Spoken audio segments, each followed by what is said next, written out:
Fala pessoal, muito bom dia! Hoje, dia 21 de maio, quinta-feira, e estamos aqui mais um dia buscando entender tudo que envolve aí para a gente poder se preparar para o mercado, tá? Essa etapa é extremamente importante e vamos fazer isso juntos, certo?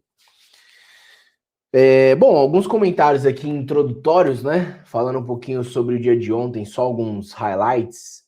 Nós tivemos ontem a ata do Banco Central Americano, tem alguns pontos importantes que eu vou comentar aqui com vocês.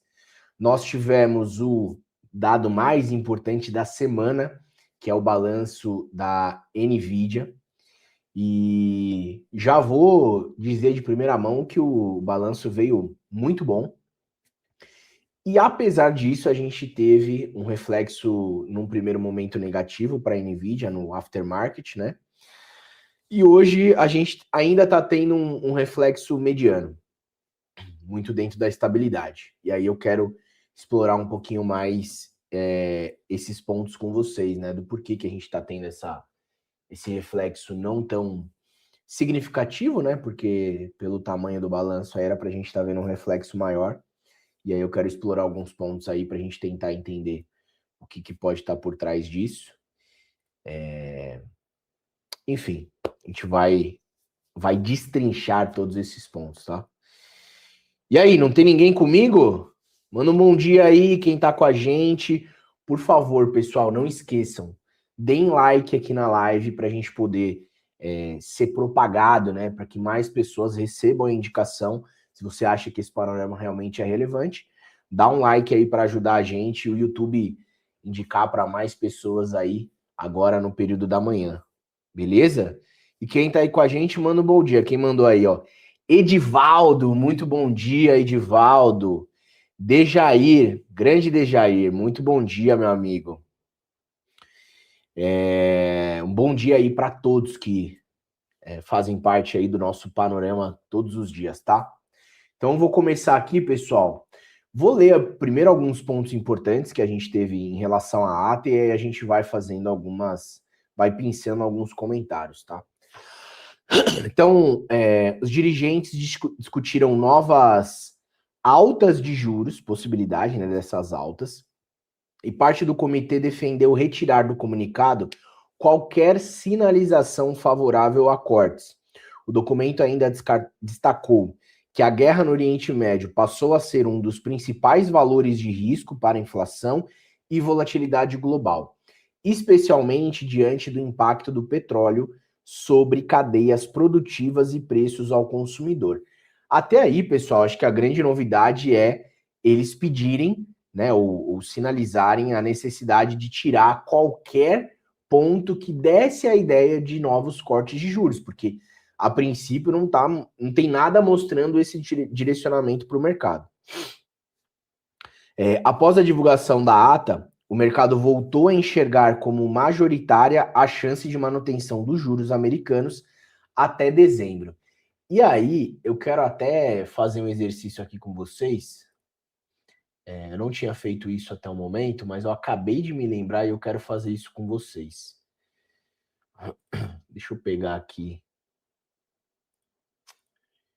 Cadê? Aqui.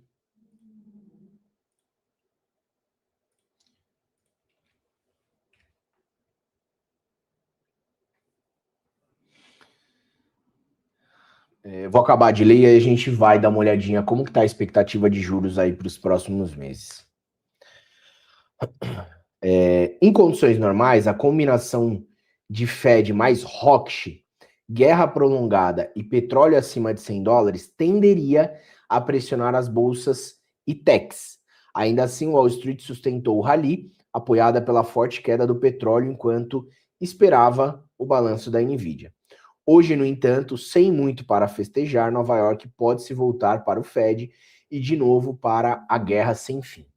Então, o que ele falou é que se a gente fosse olhar, antes de saber o balanço da Nvidia, olhar para a ata do Fed, a expectativa seria de um dia mais negativo. E não foi o que aconteceu. Ontem a gente teve um fechamento positivo lá em Nova York, a gente vai comentar daqui a pouco. Mas eu já quero dar uma olhada se a gente teve alguma mudança para, eventualmente, uma alta nos próximos juros, né, nas próximas decisões de política monetária.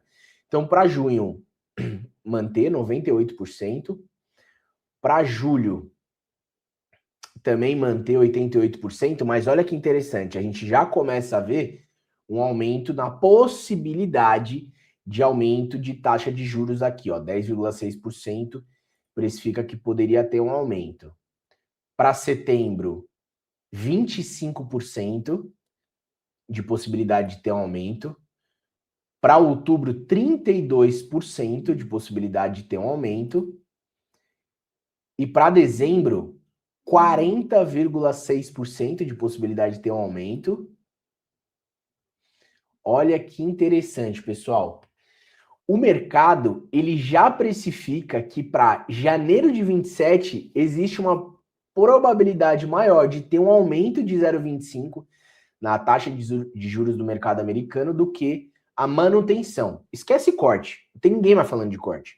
O Fed não está falando de corte, o mercado não está precificando corte, não tem ninguém mais naquele cenário primário que era assim, quando vai ter o primeiro corte de juros? Esquece. O mercado, nesse momento, quinta-feira, dia 21 de maio de 2026, o mercado não está mais olhando para isso. Por quê? O que tem se desenhado é uma continuidade na guerra.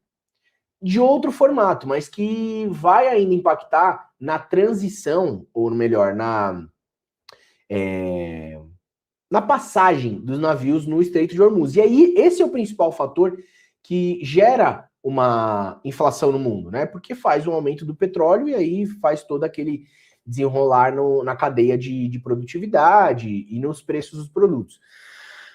Mas, olha que interessante, isso aqui mudou. O mercado não estava olhando para isso. Então, depois da ata, da continuidade, todos esses conjuntos de informações aí, a gente está vendo aí para janeiro de 27 uma probabilidade, uma possibilidade de um primeiro aumento na taxa de juros. Isso é muito significativo, pessoal. Então, vamos ficar com isso em mente, tá? Aí a gente volta aqui para as questões de ontem. Então, ontem, antes de sair o balanço da NVIDIA, a gente tinha a Nasdaq fechando 1,54 de alta, S&P 1,08 de alta, Dow Jones 1,31 de alta e Russell 2,56 de alta. Em tese, já nem era para estar positivo, porque se a gente teve uma ata Rothschild, né, e essa expectativa de aumento de juros já para janeiro de 27, o mercado entenderia negativamente. Porém, existia a expectativa com o balanço da NVIDIA. Então, continuou a sustentação dessa positividade lá fora, tá? Aqui no Brasil, a gente também teve um resultado um pouco mais positivo, depois eu vou comentar um pouquinho mais disso, mas eu quero falar do balanço da NVIDIA. Vamos voltar aqui para eu poder destrinchar com vocês.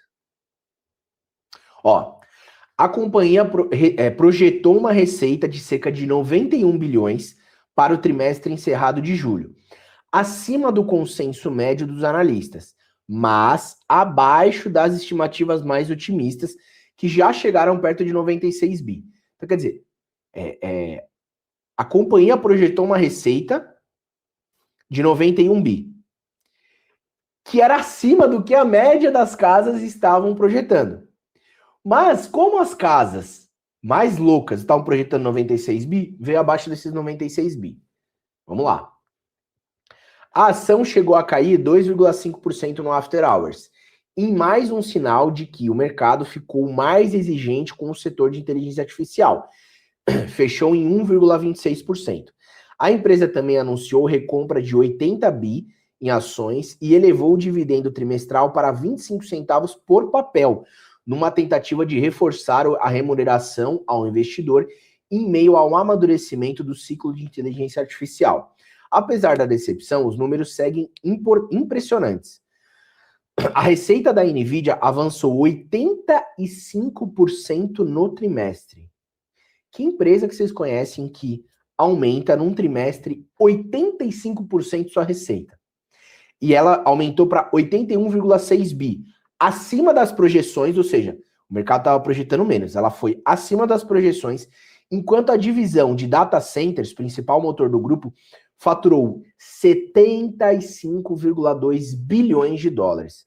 A companhia afirmou ainda que continua operando com demanda acima da capacidade de oferta, ou seja, ela não está conseguindo entregar tudo que fazem de pedido para ela. O CEO, Jensen Huang, voltou a defender que a expansão na infraestrutura global de inteligência artificial ainda está apenas no começo, classificando o movimento como a maior expansão de infraestrutura da história da humanidade. Os gigantes globais de tecnologia devem investir cerca de 725 bilhões de dólares em inteligência artificial apenas este ano. Ainda assim, cresce em Wall Street a discussão sobre até onde o ritmo atual da expansão de inteligência artificial consegue se sustentar entre 2027 e 2028, especialmente diante da concorrência crescente de AMD, Intel e Broadcom no mercado de chips avançados. Vou dar uma pausa aqui para explicar uns pontos aqui importantes. Então vamos lá. O que isso aqui está dizendo? O mercado projetava um valor, a companhia entregou outro. O mercado esperava um guidance e a companhia projetou um guidance ainda maior. A companhia não tem capacidade de entregar tudo que está sendo demandado para ela. O único ponto que, se a gente fosse extremamente fora da casinha e meticuloso, que poderia falar é que, assim, muitas outras empresas estão nessa corrida de infra, que são concorrentes, acabam sendo concorrentes da NVIDIA. A AMD, Intel, Broadcom, e até mesmo as grandes como a Amazon, como que é o nome? Microsoft. Tem outras empresas hoje se preparando para conseguir, em algum momento, competir com a NVIDIA. Não é o caso no curto prazo, tá? Porque elas acabam tendo uma dependência muito grande da NVIDIA. Esse seria o único ponto se você fosse muito meticuloso. Mas, assim, não tem o que se falar. O balanço veio maravilhoso. É que o mercado estava acostumado anteriormente de balanços, assim, estratosféricos, entendeu? O balanço veio estratosférico? Não, mas ele veio muito bom. Então, assim, óbvio que vai ter alguma realização, né? A NVIDIA hoje tá valendo aí 223 dólares. Mas, o que eu quero dizer? Não tem motivo para uma negatividade. Isso quer dizer que a bolsa não vai cair? Não, não estou dizendo isso. Estou dizendo que quando você olha os fundamentos de uma empresa, a maior empresa, né? Hoje, se não é a maior, tá ali disputando, uma hora é ela, outra hora é a Tesla e assim por diante. Uma das maiores empresas do mundo, com esses balanços maravilhosos, cara, não dá para você olhar uma empresa dessa e achar que ela vai entrar em colapso, né? Ou vai cair muito. O que pode estar por trás, aí sim, já voltando para um cenário que a gente vai falar agora, né? De uma certa negatividade para o dia. Só fechando a historinha. Ontem, antes do fechamento, antes do balanço, tudo mais positivo. Veio o balanço, o mercado realizou um pouco de NVIDIA, né?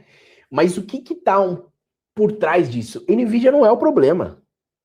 NVIDIA não é o problema. Eu diria que para estar onde está o mercado, lá fora, NVIDIA está sendo a solução. Se não fosse a guerra, a gente estaria vendo mais altas históricas. Então, o que está por trás disso ainda é imprevisibilidade quando a gente fala da guerra. Tá? No meu ponto de vista, é isso. A ata do Fed veio hawkish, a gente tem uma expectativa de aumento da taxa de juros aí para janeiro de 27, e o mercado, ele está agora no momento, por exemplo, o Nasdaq Futuro caindo 0,43. Para um cenário tão ruim, poderia até ser pior, né? Agora, se o mercado vai conseguir sustentar, ficar lateralizado, até mesmo ganhar alguma força, a gente não sabe. Tem espaço para isso? Tem, mas também tem espaço para cair, né? Nossa, Fernando, você não explicou nada. Mas é imprevisibilidade, entendeu? Quando você olha para o setor de tecnologia, que o risco e o medo era de fato a gente está tendo uma alavancagem muito grande e os números começarem a não serem tão bons, não foi isso que aconteceu. A gente olha e vê uma continuidade positiva. Por outro lado, quando a gente olha para a questão da guerra, que tem um risco muito grande no médio e longo prazo de afetar toda uma economia, né? Todas as economias do mundo, isso também é muito negativo. Então, assim, é muito difícil a gente conseguir cravar um direcionamento. Acho que, assim, após a abertura de Nova York, a gente vai ver um fluxo decidindo alguma coisa, né? Mas até lá a gente vai ter que ter paciência. Muito possivelmente, se não tomar uma direção específica, o mercado vai ficar aí trabalhando lateralizado. Ou agora, nesse momento, quando eu olho lá para fora, a gente vê um cenário um pouco mais negativo, mas dentro de uma certa estabilidade. Beleza? Só para concluir aqui, analistas também começam a monitorar com mais atenção o avanço das próprias gigantes de tecnologia, clientes da NVIDIA, Amazon, Google, Microsoft e Meta, que eu tinha comentado anteriormente, né? Que aceleram o desenvolvimento de chips proprietários de inteligência artificial. O movimento pode reduzir a dependência da companhia nos próximos anos. Beleza? Então vamos acelerar aqui, que eu falei demais agora, dando esse resumo de ontem, mas foi importante. Vindo para o dia de hoje, a gente teve na Ásia um fechamento misto, Xangai 2,04 de queda, Hang Seng 1,03, por outro lado, Nikkei 3,14 de alta, Kospi 8,42 de alta e S&P australiano 1,47. Vamos ver se teve algum destaque aqui para a Ásia, para a gente poder ler aqui com calma.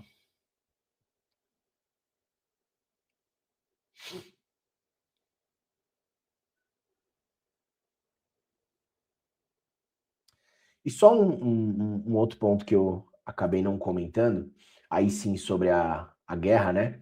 O Trump afirmou que as negociações com Teherã estão nos estágios finais, mas voltou a ameaçar retomar ataques caso o Irã não aceite os termos americanos, coisa que já ninguém acredita mais. Do lado iraniano, o presidente do Irã afirmou que forçar uma rendição é uma ilusão, enquanto a Guarda Revolucionária ameaçou ampliar o conflito para além do Oriente Médio em caso de novos bombardeios. Então, olha que esquizofrenia, né? Um presidente fala, não, a gente está quase sofrendo um acordo aqui, a gente está quase fazendo um acordo aqui. O outro fala assim, ó, você não vai me impressionar não, que se você me impressionar eu bombardeio e aumento até a nossa guerra. Essa é a imprevisibilidade do mercado, entendeu? E é isso que a gente tem que ter em mente. Bolsas asiáticas fecham mistas após o resultado da NVIDIA. Kospi dispara com o acordo da Samsung. As bolsas asiáticas fecharam mistas após o balanço da NVIDIA, referência em inteligência artificial. Reacender a demanda por ações de tecnologia. A Samsung disparou 8,51% após acordo salarial provisório, levando o sul-coreano Kospi a disparar 8,42%, sua melhor sessão em meses. O acordo aliviou preocupações sobre interrupções do fornecimento global de chips de memória. Os investidores viram os resultados da NVIDIA com mais um sinal de que a demanda por processadores de inteligência artificial de ponta e infraestrutura de data centers permanece resiliente. O sentimento também foi fornecido pelo alívio das tensões geopolíticas. Então, quer dizer, essa alta lá fora, no Nikkei, Kospi, S&P australiano, não tem a ver com as questões da guerra, né? Óbvio, tem a ver com essas questões mais locais, e Xangai e Hang Seng um pouco mais negativas, aí eu acho que meio que seguindo um pouco mais o mercado americano no pós-mercado, né, depois do fechamento. Europa. A gente teve na Alemanha o PMI industrial, que veio um pouquinho abaixo, esse aqui é o de maio, o PMI do setor de serviços veio um pouquinho acima, mas tudo estável e assim, tudo abaixo de 50, né? O que é ruim. O PMI industrial do bloco europeu veio também abaixo. O setor de serviços também veio abaixo. Os PMIs horrorosos, né? Do Reino Unido aqui também abaixo. Só o industrial do mês de maio do Reino Unido que veio um pouquinho acima, mas também não tem tanta relevância, né? Então, no geral, foram PMIs ruins no bloco europeu. E aí a gente vê essa negatividade por lá também. Eurostoxx 0,47 de queda, índice inglês 0,35 de queda, DAX 0,46 de queda, CAC 40 0,50 de queda, IBEX 0,32 de queda e o índice italiano 0,40 de queda.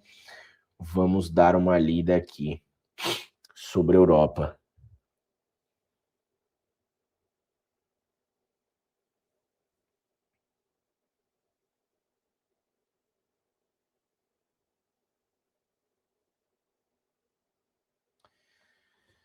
Bolsas europeias sobem, apesar de PMIs fracos. Isso foi escrito provavelmente antes, porque os mercados tiveram essa queda, né? Nem vai valer a pena a gente poder olhar, porque isso foi antes dos PMIs. Então, dá para a gente ver aqui que não vai fazer sentido. Os mercados viraram e nem teve nenhuma breaking news, né? A gente não teve. Mas fato é que está mais negativo nesse momento. Nem adianta a gente ler esse textinho aqui que já está atrasado, tá?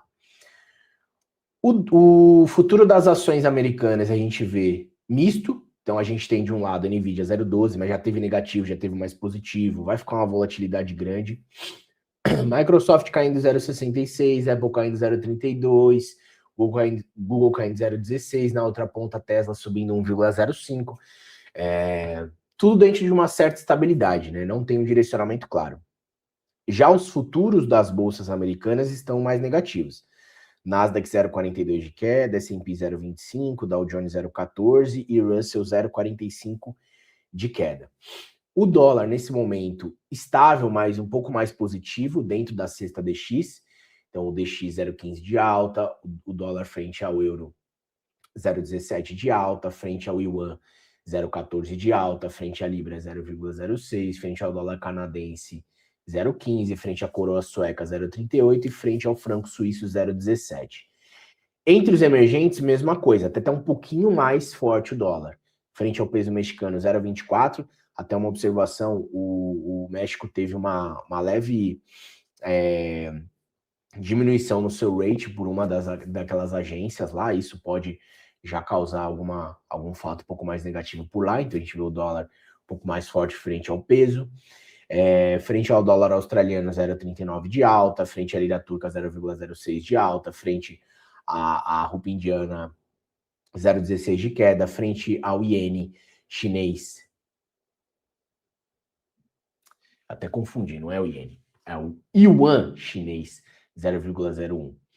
E ao range sul-africano 0,63 de alto dólar e o rublo russo caindo 0,55. Então, no panorama geral dos emergentes, o dólar está um pouco mais forte e dentro da cesta DX também um pouco mais forte, o que a gente tende a ver aí uma positividade possível aqui na abertura do mercado brasileiro também.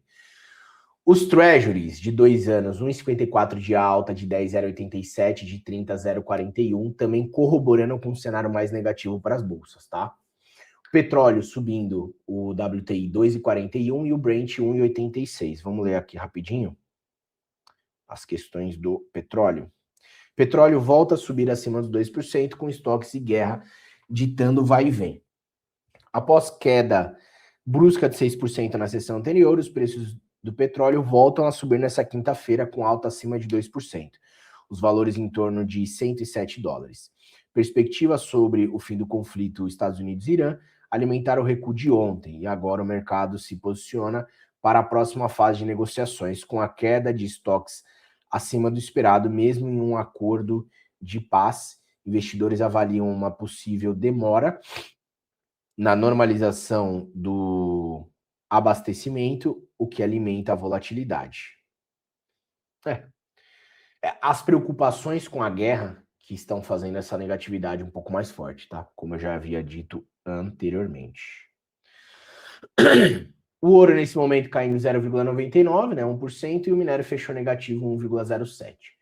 Os criptoativos aqui um pouco mais negativos, exceto Solana que está subindo 1,09, mas de maneira geral um pouco mais negativos. Para o calendário de hoje, a gente não tem muita coisa relevante. A gente tem pedidos iniciais para o seguro-desemprego, que é um dado semanal. Ciência de construção, que não é nem tão relevante. Aí os PMIs, né? PMI industrial 10,45, do setor de serviço também 10,45, PMI composto 10,45, e é isso.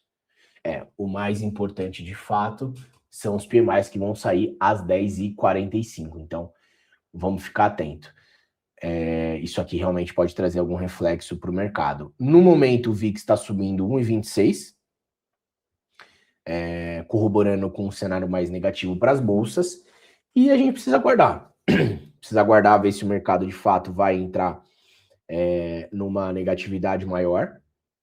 Quando eu olho, por exemplo, para o futuro das ações das bolsas americanas, o Nasdaq está dentro de um grande range, mas é um range, né? Então, perdendo aí essa região do 29.200, ele pode acelerar um cenário mais negativo, mas isso tudo tende a ter algum direcionamento ou não pós-abertura, né? A gente vai ter que esperar aí a abertura do mercado americano, os dados que podem, de fato, trazer algum acentuamento aí para essa situação, ou até mesmo arrefecer um pouco e manter essa lateralidade, certo? Vamos dar uma olhadinha aqui na abertura do mercado brasileiro. Quem tá por aí? Kleber Rafael, salve, bom dia, Kleber. W Balex, bom dia. Márcio Gabriel da Silva, bom dia, pessoal. Deem like, só tem um like. Deem like aí pra gente, por favor, pra gente poder fazer com que essa live aqui seja recomendada para mais pessoas, a não ser que vocês não gostem aqui do panorama, aí a gente nem faz mais, né? Deem like aí, vai, pessoal. Por favor, deem like na live. Bom, vamos dar uma olhada aqui na abertura, né?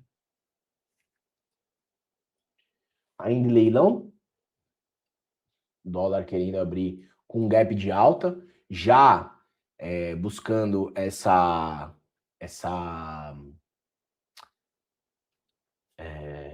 de acordo com o cenário global, né, que é um pouco mais forte para o dólar, e o índice abrindo com um leve gap aqui de queda, né? Já abriu aqui, gapzinho interessante, o dólar também para cima.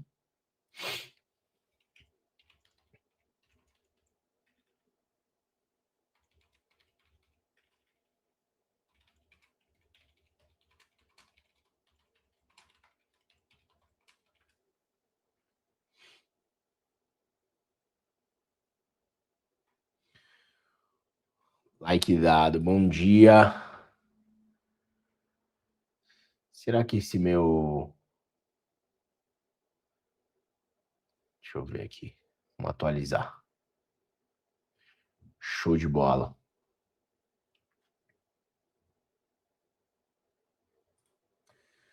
Bom, nenhuma novidade, né, pessoal? Dólar abrindo aí com gap de alta, seguindo o cenário lá fora. Aqui, Bolsa Brasileira também abrindo com um gap de queda. Sim, não dá para gente fugir de um cenário mais negativo para este momento, tá? Então, considerando isso, eu acho que as compras no dólar vão fazer mais sentido e as vendas no índice também, tá? A gente não pode fugir desse cenário no momento, tá? Um pouco cedo para a gente ver isso, mas não consigo enxergar outra situação. A não ser que a gente veja o cenário lá fora mudar um pouquinho, que não é o que está se mostrando neste momento, certo?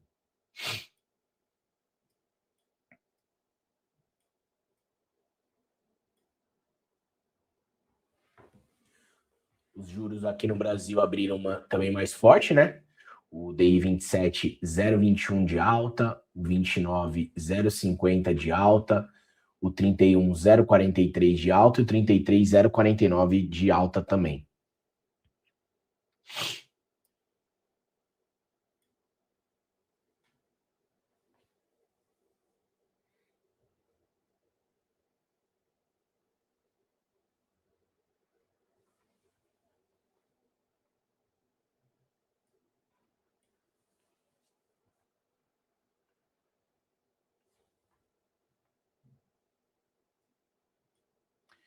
Essa região aqui, ó, fechamento do dia anterior, média de 8 do 5, média de 8 do 15, média de 200, é uma região bem relevante para fazer uma venda, tá? A venda até teria já dado uma parcial aqui, o dólar preferiria comprar aqui mais próximo do ajuste, né?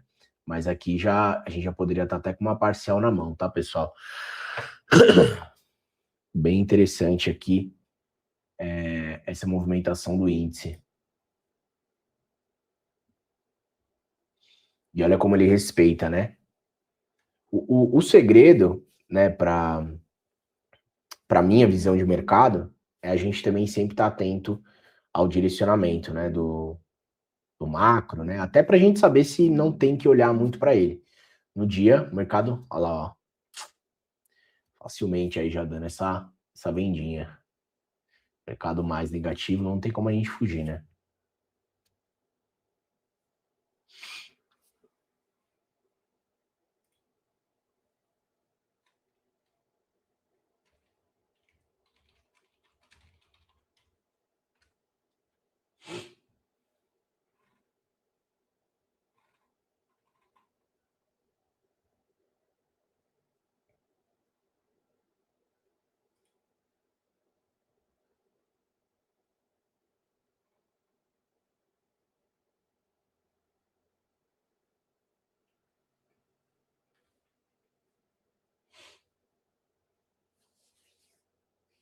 E olha o tamanho da absorção que a gente teve aqui, né?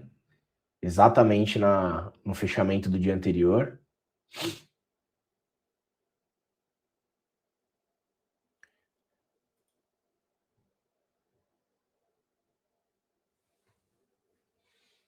E o dólar, pessoal, é interessante, não para agora, né? Mas tem um raciocínio também que é bem importante a gente ter em mente, tá? A gente vê um dólar, obviamente, hoje um pouco mais forte, mas o cenário, à medida que eventualmente se concretizar numa alta de juros lá fora, que não é o base para agora, né? A gente viu que lá na CME está precificando para janeiro.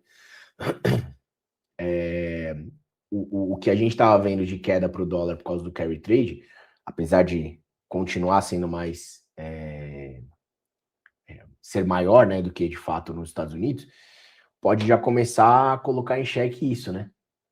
Porque óbvio que ainda vai estar muito mais alto que nos Estados Unidos, mas dependendo do estrago, o fluxo que está vindo para cá para pegar juros pode voltar um pouquinho, né? Mas enfim, importante a gente ter isso em mente. Não é uma visão para agora, mas é uma coisa para ficar na cabeça nas teses que podem se concretizar aí no médio e longo prazo, tá? Tudo muito incipiente para ser falado em nível de cenário.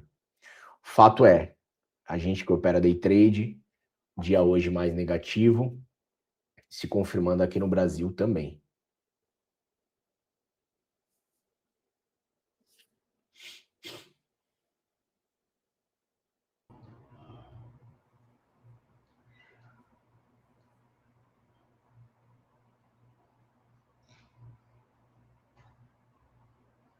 Fala, Rick! Bom dia, meu amigo. Fala, Fernandão, tudo bom, querido? Como é que você tá? Qual a expectativa pro dia de hoje? Já dá logo a calma aí pro seu amigo. Tô chegando Ruim. agora. Ruim. Então Bom, a tá, gente tem então que. tá normal. É isso. A gente tem que pensar assim, Para ó. quem opera day trade, tá normal, então. Isso. A gente tem que E pensar nunca tem assim, ó. boa notícia.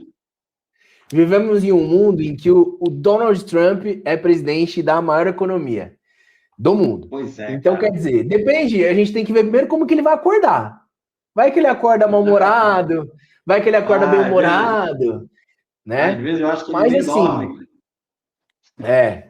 Mas assim, tirando o humor dele, os mercados estão mais Ah, negativos hoje, né? E aqui no Brasil a gente já teve uma é, abertura mais negativa, índice né? abriu com gap de queda, o dólar também com gap de alta. E se a Verdade. gente não tiver nada que sustente uma melhora, a gente pode ver uma continuidade aí na queda, tanto lá fora quanto aqui no Brasil, né? Aqui no Brasil a gente tem as Entendi. questões do Flávio candidatura querendo já ir embora, né? Não por causa dele, mas muitas pessoas abandonando. Enfim, o cenário não consigo enxergar muita coisa boa, não. Então, é mais ou menos por aí que a gente vai andar. Às 11 não, 10h45 tem os PMIs nos Estados Unidos. Vamos ver. Vai que vem, o mercado olha para isso com... Eu não acredito, tá? Acho que pode ter alguma movimentação pontual, mas assim, o mercado não está precificando isso. O mercado está olhando para a questão da guerra, né? Isso que é o negócio. Esse é o problema, que independente do que aconteça, volta para isso, porque é o principal problema. Inclusive, eu comentei aqui hoje que na FedWatch, lá da CME, já mudou, primeiro, alta de juros para janeiro de 27. O mercado já está precificando que em janeiro de 27 nos Estados Unidos a gente tenha, não queda, alta de juros. Então, é complicado. Perfeito, Fernandão. Cara, bom dia para você, bom dia para nós. Vamos para assumir você aqui, também. cara. Obrigado. Cara, é muito importante esse pré-market, essa abertura, né, cara? Pegar essa visão. Sim. Isso, aproveitando aí o que o Fernando tá falando, galera. Olha, cara, é muito importante, né? Day trade não é só técnica, né, cara? Até porque o seu trade acontecer, o seu gain acontecer, você precisa de outros participantes. Levem o preço até a direção do seu alvo, senão nada acontece. E para isso, você precisa entender o que está acontecendo no cenário. Muita gente acha que é só análise técnica, análise de fluxo de ordem, mas existe todo um cenário, que existe todo um oceano onde você está nadando, e você não está nadando sozinho. Então, é muito importante você entender a temperatura da água, você entender o balanço do mar, para que você possa realmente entrar e conseguir levar o seu peixe para casa. Então, cara, esse pré-market, essa abertura, essa maneira profissional que o Fernando está passando para você, essa visão de um trader profissional, cara, é muito importante. E o cara que não tiver isso, esse cara, cedo ou tarde, ele vai acabar saindo por conta do amadorismo, tá? Então, cara, é muito importante vocês fazerem isso aí que o Fernando acabou de fazer por vocês. É isso aí. Muito obrigado, meu irmão. Um ótimo dia para você. Tamo junto, e para todo mundo nós que nos acompanha, viu? Tá, Forte abraço, bom pessoal. dia. Até amanhã, 8h30. Um abraço. Valeu, Fernandão. Bora lá.